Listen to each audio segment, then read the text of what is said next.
नमस्कार मित्रों, कैसे हो सभी लोग। मित्रों, हम लोग जनरल साइंस में कुछ टॉपिक पढ़ चुके हैं जिनकी वीडियो अवेलेबल हैं आपके इस पर चैनल पर, जिसमें आप लोगों ने प्रकाश संश्लेषण के बारे में पढ़ा था, आपके कार्बोहाइड्रेट और वसा के बारे में भी कुछ पढ़ा है आपके। आज हम लोग आगे बढ़ाते हैं उस प्रक्रिया को और उसमें अगला भोज्य पदार्थ हम लोग पढ़ते हैं प्रोटीन। कौन सा भोज्य पदार्थ? प्रोटीन पढ़ते हैं मित्रों।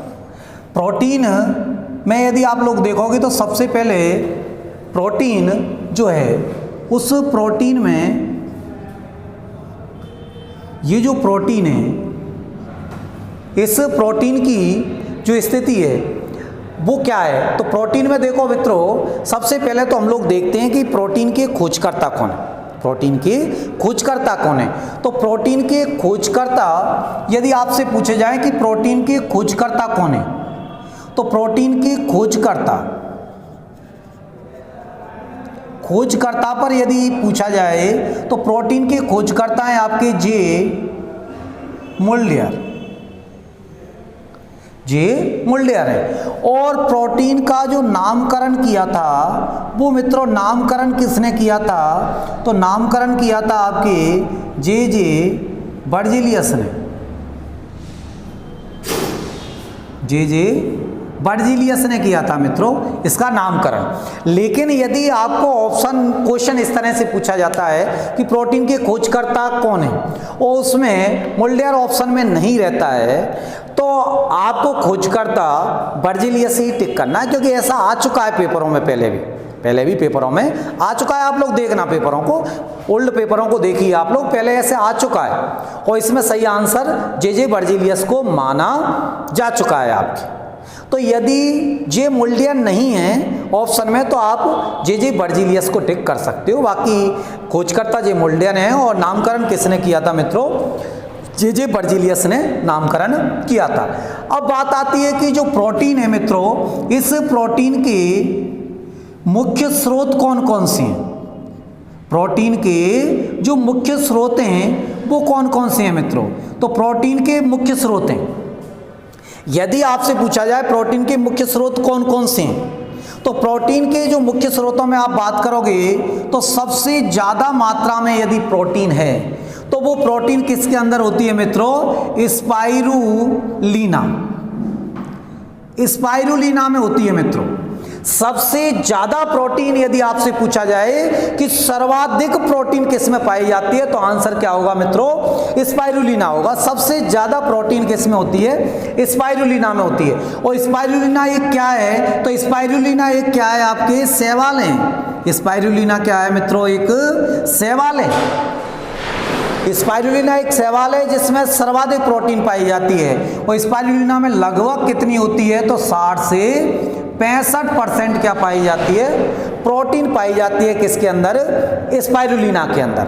यदि आपसे फिर सेकंड नंबर पर हम बात करें स्पाइरुलिना के बाद और किस में प्रोटीन होगी ज्यादा मात्रा में, तो इसके अलावा विद्युत क्रेन मछली, सेकंड स्रोत मान सकते हो आप, विद्युत क्रेन मछली। विद्युत क्रेन मछली में मित्रों लगभग होती है कितने? 57% के करीब प्रोटीन। स्पाइरुलिना में लगभग 60 से 65% प्रोटीन होगी। विद्युत क्रेन मछली में लगभग कितनी होती है मित्रों? 57% के करीब प्रोटीन होती है। तीसरे नंबर पर आप लोग मानते हो, वो किसको मानते हो? सोयाबीन को। किसको माना जाता है मित्रों? सोयाबीन को माना जाता है। लगभग इसमें कितनी होती है? 40 से 42% प्रोटीन होती है। फिर लगभग 38-39% किसमें होती है? दालों में होती है मित्रों। तो इस तरह से ये प्रोटीन के क्या हैं? मुख्य स्रोत हैं। ये प्रोटीन के क्या हैं? मुख्य स्रोत हैं। सर्वाधिक स्पाइरुलिना में होती है जो एक शैवाल है आपके। फिर विद्युत क्रेन मछली में होती है लगभग 57%, सोयाबीन में होती है लगभग 40 से 42%, दालों में लगभग होती है 39-40 से 38-39% किसमें पाई जाती है? दालों के अंदर पाई जाती है प्रोटीन उच्च मात्रा में। तो आप लोगों को ध्यान रखना है, ज्यादातर क्वेश्चन ऐसे पूछा जाता है कि किस भोज्य पदार्थ में सर्वाधिक प्रोटीन होती है? किस भोज्य पदार्थ में सर्वाधिक प्रोटीन होती है। आप रेलवे वगैरह इनके पेपरों को देखोगे, आप ओल्ड पेपरों को, तो इसी तरह से क्वेश्चन पूछा हुआ है आपके पहले से। ये क्वेश्चन कई दफे पूछा हुआ है मित्रों। आप जब पेपरों का अध्ययन करोगे, पुराने पेपरों का, तो आपको ऑटोमेटिकली मालूम चलता जाएगा कि क्वेश्चन किस प्रकार से पूछे जाते हैं। क्वेश्चन किस प्रकार से पूछे जाते हैं मित्रों। दो प्रकार की कार्य किए जाते हैं, एक स्मार्ट वर्क, एक डंकी वर्क। हम लोगों को स्मार्ट वर्क की जरूरत होती है। आजकल सरकार को स्मार्ट कर्मचारियों की जरूरत है, इसलिए सिलेबसों को रेगुलर हर बार अपडेट किया जा रहा है, टेक्निकल चीज़ों से जोड़ा जा रहा है, क्योंकि मांग है, कर्मचारी वैसा होना चाहिए। तो इसलिए आप स्मार्ट वर्कर बनो मित्रों। स्मार्ट वर्कर बनना है, आपको ये देखना है कि कौन सी चीज़ एग्जामों में पूछने योग्य है और कौन सी चीज़ नहीं है। इस चीज़ का आपको विशेष ध्यान रखना है। तो स्पाइरुलिना, विद्युत किरण मछली और सोयाबीन, तो इनमें प्रोटीन उच्च मात्रा में पाई जाती है। इसके अलावा मशरूम वगैरह है, पनीर है, इनमें भी पाई जाती है प्रोटीन। लेकिन ऐसे तो सभी उत्पादों में प्रोटीन होती है, किसी में कम किसी में ज़्यादा। लेकिन हमने मेन बात कर ली कि जो सर्वाधिक है वो स्पाइरुलिना में, विद्युत किरण मछली में और सोयाबीन में होती है। आपके इतने प्रतिशत 40 से 42% प्रोटीन होती है। ये जो प्रोटीन है, ये प्रोटीन क्या है, एक निर्माणकारी तत्व माना गया है। हमारे शरीर का जो निर्माणकारी तत्व है, यदि आपसे कहा जाए कि हमारे शरीर का निर्माणकारी तत्व किसे कहा जाता है, तो हमारे शरीर का निर्माणकारी तत्व किसको कहा जाता है, प्रोटीन को कहा जाता है। बॉडी का इसको बिल्डिंग मटेरियल कहा जाता है। प्रोटीन को बॉडी का क्या कहा जाता है मित्रों, बिल्डिंग मटेरियल कहा जाता है, एक निर्माणकारी तत्व कहा जाता है। ये हमारे शरीर का कितना प्रतिशत भाग बनाता है, तो मित्रों 75% भाग बनाता है। प्रोटीन हमारे शरीर का कितना प्रतिशत भाग बनाता है, तो 75% भाग बनाता है मित्रों प्रोटीन। और प्रोटीन को क्या माना गया है, इसलिए निर्माणकारी तत्व माना जाता है। यदि आप देखोगे कि जो बच्चा है, उस बच्चे के प्रारंभिक विकास में सर्वाधिक आवश्यकता किसकी होती है, तो प्रोटीन की। बच्चे के प्रारंभिक विकास में सर्वाधिक आवश्यक होता है प्रोटीन, और प्रोटीन के अलावा और किसकी आवश्यकता होती है, तो कैल्शियम की होती है। इनकी उच्च मात्रा में आवश्यकता होती है बच्चे के प्रारंभिक विकास में। तो यदि आपसे क्वेश्चन इस तरह से भी पूछा जा सकता है कि बच्चे के प्रारंभिक विकास में प्रोटीन के अलावा और किस तत्व की सर्वाधिक आवश्यकता होती है, तो कैल्शियम की। प्रोटीन के अलावा और किसकी है, कैल्शियम की आवश्यकता होती है। ये जो प्रोटीन है, इस प्रोटीन में यदि देखोगे आप, तो प्रोटीन में कार्बन, हाइड्रोजन, ऑक्सीजन, नाइट्रोजन जैसे तत्व पाए जाते हैं। आप लोगों को विदित है या मालूम होना चाहिए कि वसा और कार्बोहाइड्रेट, इनमें भी कार्बन, हाइड्रोजन, ऑक्सीजन थे, लेकिन नाइट्रोजन नहीं था। लेकिन प्रोटीन में क्या हो रहा है, नाइट्रोजन हो रहा है। प्रोटीन में नाइट्रोजन और होता है आपके। तो कार्बन, हाइड्रोजन, ऑक्सीजन, नाइट्रोजन जैसे तत्वों से मिलकर क्या बना होता है, प्रोटीन बना हुआ होता है। प्रोटीन के बारे में यदि आप देखोगे तो जो प्रोटीन है, इस प्रोटीन के द्वारा हमारे शरीर के विभिन्न ऊतकों का निर्माण हो रहा है। ऊतकों का निर्माण किसके सहयोग से हो रहा है, प्रोटीन के सहयोग से हो रहा है मित्रों। तो प्रोटीन के सहयोग से जब ऊतकों का निर्माण हो रहा है बच्चे के प्रारंभिक विकास में, जरूरी है या इनको निर्माणकारी तत्व कहा जाता है हमारे शरीर का, प्रोटीन को। तो इस प्रोटीन की सबसे ज़्यादा यदि कहीं आवश्यकता है, वैसे तो पूरे जीवन ही रहती है आवश्यकता, लेकिन सबसे ज़्यादा यदि आवश्यकता देखोगे आप, तो एक तो किस में होती है, बच्चों में, और एक वृद्ध लोगों में होती है, बुढ़े लोगों में, ओल्ड एज वाले लोगों में होती है। वृद्ध एज वाले, ओल्ड एज वाले लोगों में होती है, और एक किस में होती है, बच्चों में होती है मित्रों। बच्चों में 15 साल तक, बच्चों में लगभग 15 साल तक एक ग्रंथि है आपके, थाइमस ग्रंथि। ये थाइमस ग्रंथि द्वारा प्रोटीन की पूर्ति की जाती है। तो क्वेश्चन, अब एक नया क्वेश्चन नए प्रारूप में बनेगा कि वह कौन सी ग्रंथि है जो बच्चों में प्रोटीन की पूर्ति करती है? तो वो कौन सी हो गई आपके थाइमस ग्रंथि। थाइमस एक ऐसी ग्रंथि है जो बच्चों में प्रोटीन की पूर्ति करती है, आप ऐसा कह सकते हो। लगभग 15 साल तक उच्च सक्रिय भी रहती है थाइमस ग्रंथि है। वृद्ध लोगों में, ओल्ड एज वाले लोगों में भी प्रोटीन की आवश्यकता होती है।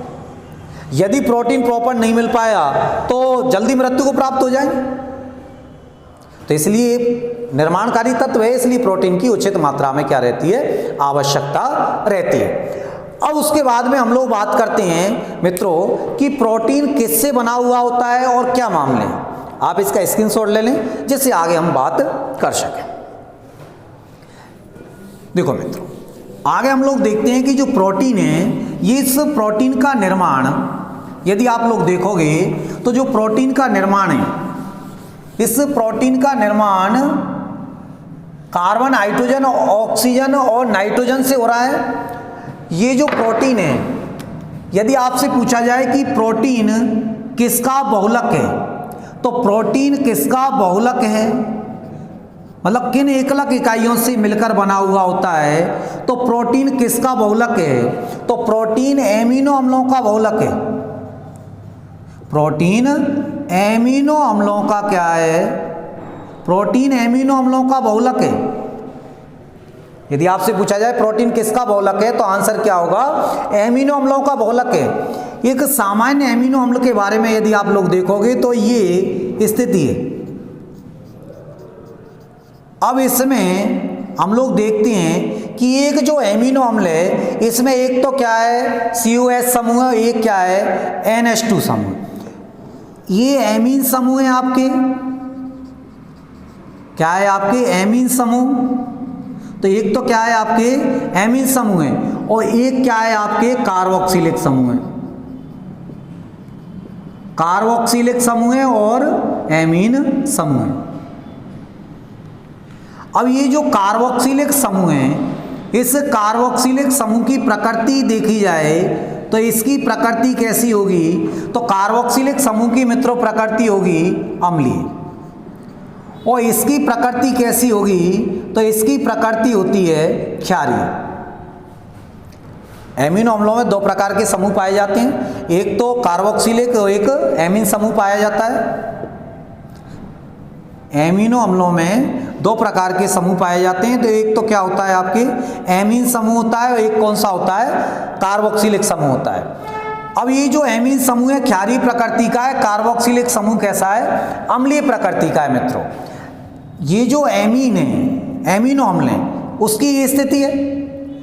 तो इसलिए कहा जाता है कि जो प्रोटीन है, इस प्रोटीन की प्रकृति कैसी होगी? नेचर कैसी होगी? तो आपको ध्यान रखना है, प्रोटीन की प्रकृति कैसी होगी? उभयधर्मी होगी। उभयधर्मी होती है प्रोटीन की प्रकृति। उभयधर्मी क्यों है? क्योंकि अम्लीय नेचर भी दर्शाता है और क्षारीय भी दर्शा रहा है। अब एमिनो अम्ल इस तरह से जुड़ते हुए चले जाएंगे, वो एक लंबी श्रृंखला बना देंगे। एक क्या बना देंगे? लंबी श्रृंखला बना देंगे। तो 2, 3, 4 ऐसे एमिनो अम्ल जुड़ते हुए जाएंगे। तो एमिनो अम्लों के जुड़ने से किस बंध का निर्माण होगा? तो पेप्टाइड का। इसका मतलब प्रोटीन में कौन से बंध पाए जाएंगे? तो पेप्टाइड बॉन्ड होते हैं आपके। प्रोटीन में पेप्टाइड बॉन्ड पाए जाते हैं, या प्रोटीन में जो एमिनो अम्ल हैं वो किस बंध के द्वारा जुड़े रहते हैं? तो पेप्टाइड बॉन्डों के द्वारा जुड़े हुए रहते हैं। तो प्रोटीन में पेप्टाइड बॉन्ड पाए जाते हैं। अब प्रोटीन में जो पेप्टाइड बॉन्ड है, एमिनो अम्लों को जोड़ेंगे। जब एमिनो अम्ल जुड़ेगा तो एक जल का अणु निकलेगा। दो एमिनो अम्ल जुड़ेंगे तो एक जल का अणु क्या होगा? बाहर निकलेगा आपके दो एमिनो अम्लों के जुड़ने से। एक एमिनो अम्ल का कार्बोक्सिलिक समूह दूसरे एमिनो अम्ल के किससे जुड़ेगा? एमीन समूह से जुड़ता है। तो इस प्रकार से प्रोटीन की एक लंबी श्रृंखला प्राप्त हो जाती है आपके। प्रोटीन की एक लंबी श्रृंखला प्राप्त होगी एमिनो अम्ल एसिडों के सहयोग से आपके। तो प्रकृति पे क्वेश्चन पूछा जाए तो आंसर क्या कर टिक करके आना है? वो वह प्रकृति होती है एमिनो अम्लों की। अब बात ये आती है कि हमारे शरीर के निर्माण में या हमारे निर्माण में, हमारे बॉडी के निर्माण में कितने प्रकार की एमिनो एसिडों की आवश्यकता होती है? कितने प्रकार के एमिनो एसिडों की क्या होती है मित्रों, आवश्यकता होती है। तो उस पर हम चर्चा करते हैं कि कितने प्रकार के एमिनो एसिडों की क्या होगी मित्रों, आवश्यकता होगी। देखो देखते हैं कितने प्रकार के एमिनो एसिडों की आवश्यकता होती है। तो कितने प्रकार के एमिनो एसिडों की आवश्यकता होगी, तो देखिए मित्रों कितने प्रकार के एमिनो एसिडों की आवश्यकता होगी। एमिनो अम्ल,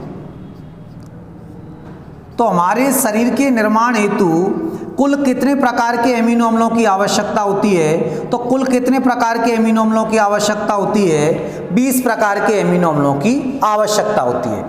ये जो 20 प्रकार के एमिनो अम्ल हैं, इनको 2 भागों में बांटा गया है। जो 20 प्रकार के आप लोग एमिनो अम्ल देखोगे, इनको 2 भागों में बांटा गया है मित्रों। अब 2 भागों में एक तो बताए गए हैं आवश्यक एमिनो अम्ल, आवश्यक एमिनो अम्ल, तो एक तो कौन से बताए गए हैं, आवश्यक एमिनो अम्ल, और एक है आपके अनावश्यक एमिनो अम्ल। तो एक तो कौन से मित्रों, आवश्यक एमिनो अम्ल, एक कौन से हैं, अनावश्यक एमिनो अम्ल। अब आवश्यक और अनावश्यक क्या चीज़ है देखें आप लोग।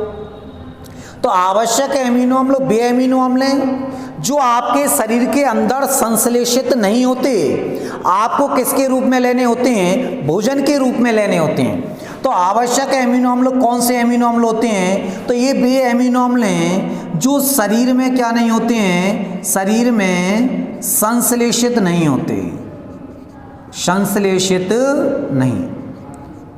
तो इनको किसके रूप में लेना होता है, भोजन के साथ या भोजन के साथ ग्रहण।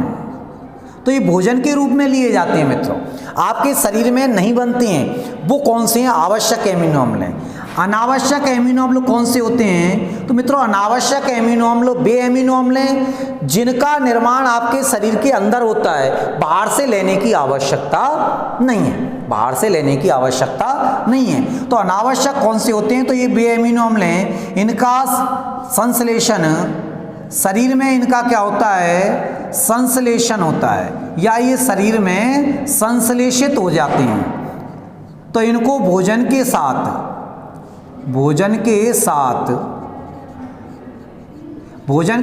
ग्रहण करने की आवश्यकता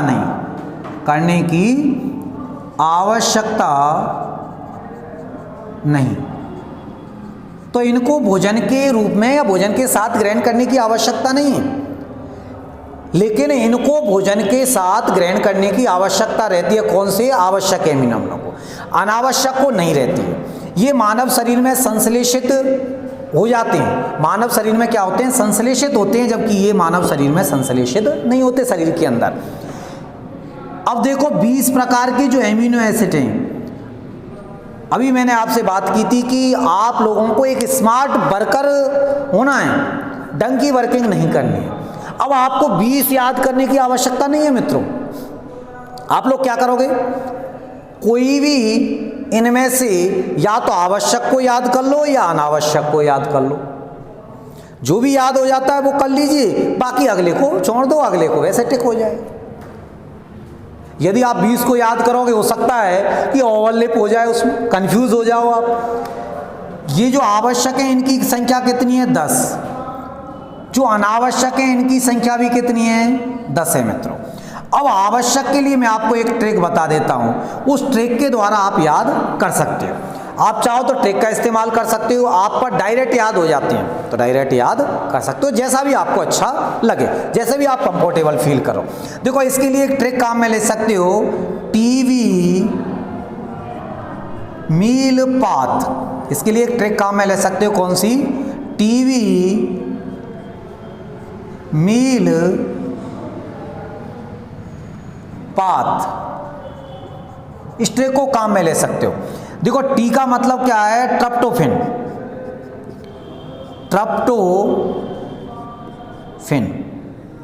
टी का मतलब होता है ट्रिप्टोफैन। वी का मतलब है बेलिन, ट्रिप्टोफैन बेलिन। एम का मतलब है मीथियोनिन,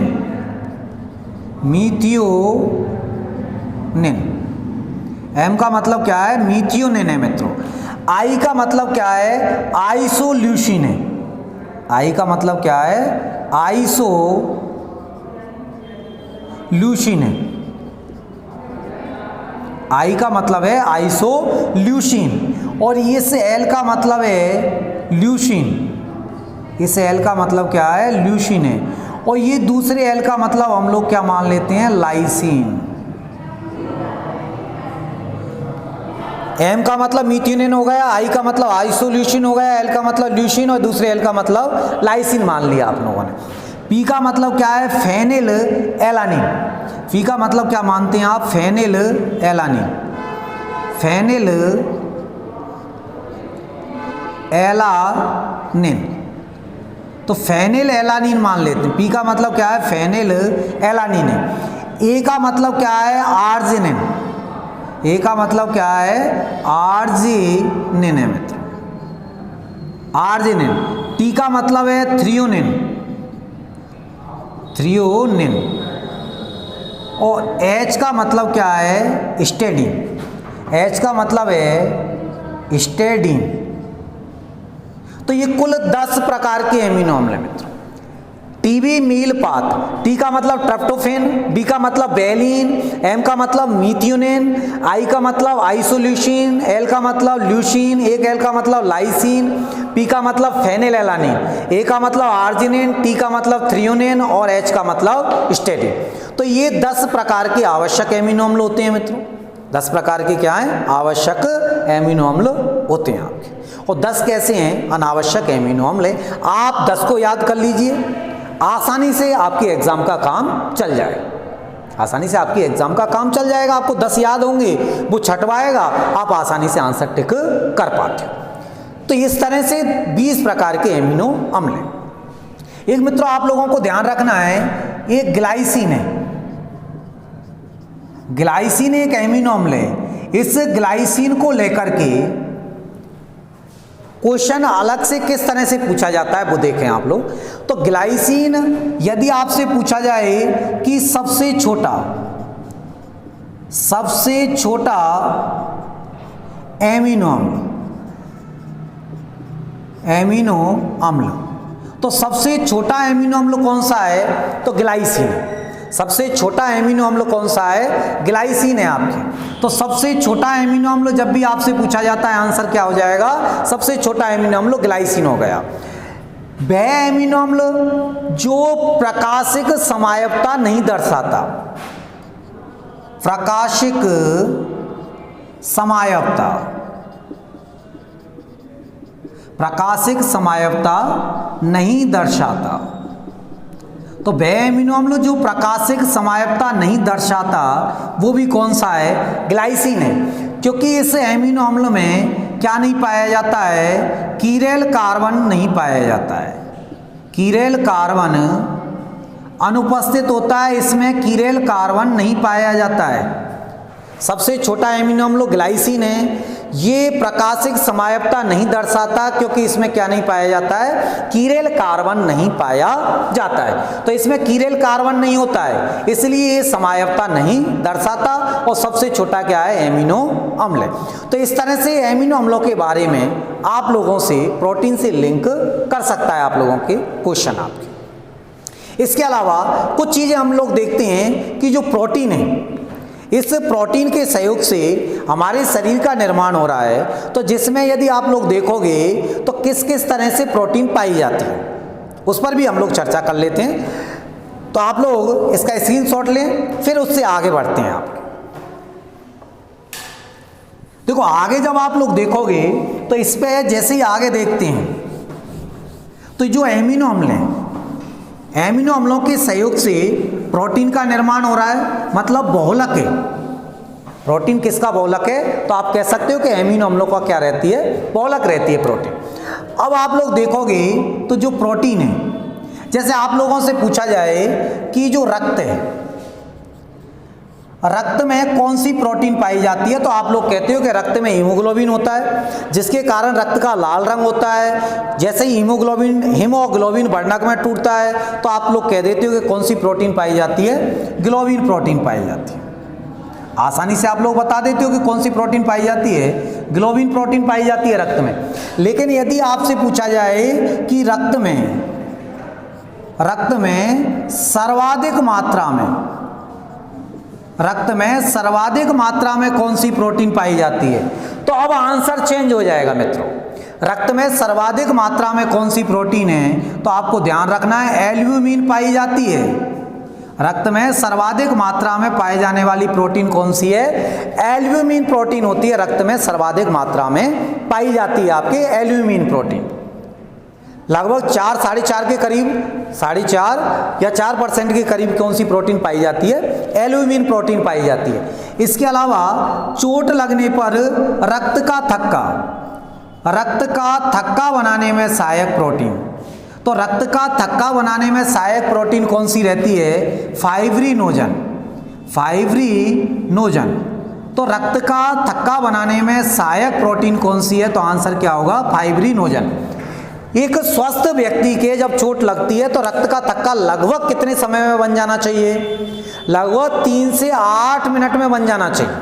3 से 8 मिनट में रक्त का थक्का बन जाना चाहिए। तो रक्त का थक्का बनाने में सहायक प्रोटीन कौन सी है, फाइब्रिनोजन प्रोटीन रक्त का थक्का बनाने में सहायक होती है। अंडे में कौन सी प्रोटीन होती है, तो अंडे में कौन सी पाई जाती है, एल्ब्यूमिन प्रोटीन ही होती है अंडे में। अंडे में कौन सी प्रोटीन पाई जाती है, एल्ब्यूमिन प्रोटीन पाई जाती है किसके अंदर, अंडे के अंदर। तो अंडे के अंदर एल्ब्यूमिन प्रोटीन पाई जाती है। आपके बाल,